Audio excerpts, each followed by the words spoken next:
Assalamualaikum warahmatullahi wabarakatuh. Teman-teman, kalau kita meneliti komunikasi organisasi ya, salah satunya kita bisa menggunakan teori yang disebut dengan teori group think ya. Jadi teori group think ini adalah teori untuk mengkaji fenomena ya. Seperti itu yang eh, dijelaskan ya oleh Irving ya, Irving Zanis ya, yang dinamakan dengan groupthink. Jadi teori groupthink ini tergolong dalam perspektif fungsionalisme. Jadi groupthink menyatakan bahwa pada kelompok yang sangat kohesif ada bahaya bahwa para anggota yang berusaha untuk mencapai suara bulat tidak bersedia mempertimbangkan langkah-langkah alternatif sehingga mereka mengambil keputusan-keputusan yang memuaskan tetapi merugikan ya. Jadi merugikan kelompok. Nah, groupthink ini mengacu pada kemerosotan ya, pada efisiensi mental, kemudian pengujian terhadap realitas dan pertimbangan moral sebagai akibat dari tekanan-tekanan in group ya. Nah, teman-teman, ketika kita membahas grouping ya, menurut jenisnya ini grouping ini ditandai oleh sejumlah simptom ya.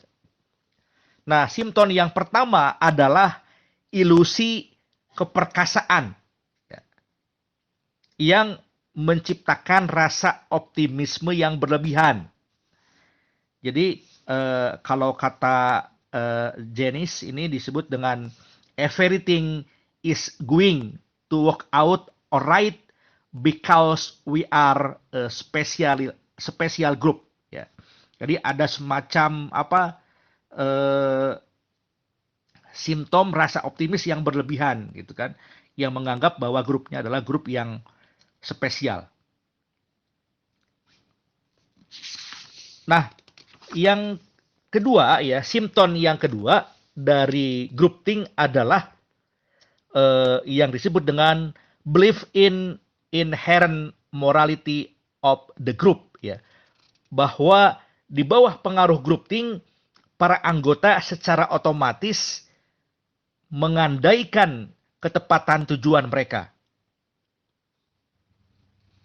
Nah, jadi bicara terhadap ketepatan dari tujuan mereka. Ini simptom yang kedua. Nah, simptom yang ketiga adalah rasionalisasi kolektif, bahwa tindakan yang diputuskan adalah benar. Nah, kemudian yang keempat ya, kelompok mengembangkan stereotip bahwa para pemimpin dari kelompok luar adalah jahat, lemah, atau bodoh. Nah, demikianlah kita menyaksikan ya bagaimana fenomena di dalam groupthink ya, ada stereotip seperti ini yang menganggap bahwa kelompok yang di luar itu adalah jahat, lemah, dan bodoh. Nah, ini cara menganalisis ya menggunakan teori groupthink. Nah, kemudian simptom yang kelima adalah tekanan langsung yang ditunjukkan kepada para pembangkang ya, agar mereka tidak mengungkapkan pendapat-pendapat yang bertentangan. Kemudian simptom keenam, sensor yang dilakukan sendiri terhadap perbedaan pendapat di dalam kelompok. Nah, anggota-anggota individual ini sungkan untuk menyatakan pendapat yang bertentangan dan secara diam-diam menyembunyikan pendapat mereka sendiri. Nah, ini simptom yang kelima ya, seperti itu. Jadi kemudian ada juga simptom-simptom yang lainnya ya, di antaranya simptom yang keenam ya.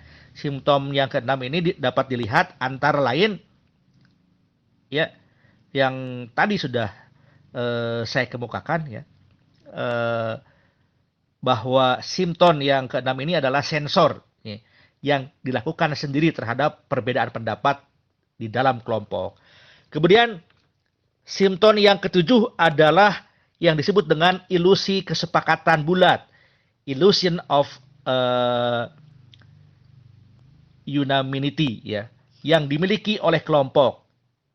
Nah, bagaimana kesepakatan bulat ini terjadi juga ya di beberapa kelompok. Nah, ini disebut dengan illusion unanimity ya, atau ilusi kesepakatan bulat. Nah, kemudian simptom yang kedelapan adalah munculnya yang disebut dengan self ya avoid mind guard, yakni orang-orang yang mengangkat diri sendiri sebagai pengawal untuk melindungi kelompok dan pemimpinnya dari pendapat yang merugikan dan informasi yang tidak diinginkan oleh mereka. Nah, ini simptom yang ke-8 ya. Nah, ini adalah merupakan asumsi-asumsi dari group think ya. Bagaimana faktor group think ini ya pada hasilnya menghasilkan keputusan bulat. Nah, namun juga bisa juga keputusan yang fatal seperti itu. Nah, teman-teman, terima kasih. Mudah-mudahan bisa menganalisis dengan group think ya, karena group think juga dapat menghasilkan sikap kurang bertanggung jawab dari pihak yang bersangkutan ya. Juga group think ini juga adalah sebuah fenomena ya yang berdiri sendiri ya. Nah, fenomena-fenomena terkait dengan fenomena yang lain ya, yang juga adalah merupakan rule yang mungkin nanti bisa dibahas oleh group think melalui asumsi-asumsinya. Terima kasih. Wassalamualaikum warahmatullahi wabarakatuh.